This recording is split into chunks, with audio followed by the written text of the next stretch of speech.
এত লজ্জা লাগলো আমায়, এত লজ্জা লাগলো আমায়, হুজুরদের বংশে আজ 21শে জুলাই। কেন কাসেম সিদ্দিকী অপমান হলো?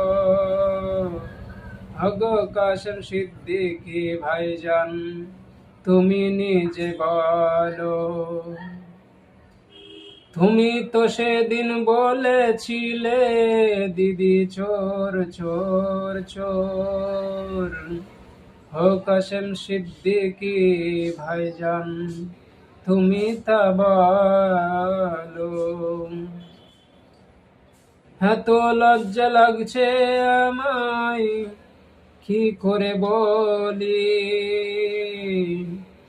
তুমি যে একজন মুনাফিকি, তাই তোমাকে কেউ পুছে না, তাই তোমাকে কেউ পুছে না। যদি তুমি রাখো মনে, যেদিন তুমি বলেছিলে দিদি চোর চোর চোর চোর চোর।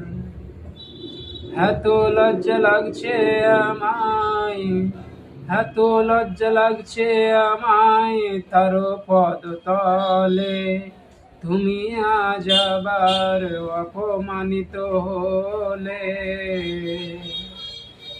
তার পদতলে তুমি অপমানিত হলে। তোমার তো লজ্জা শরম কিছুই নাই, হগো কাসেম সিদ্দিকী ভাই।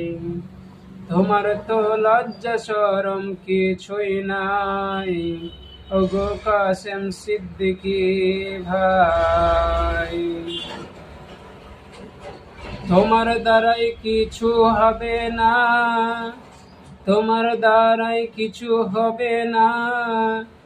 সকল জাতি নিরাপদ থাকতে পারবে না।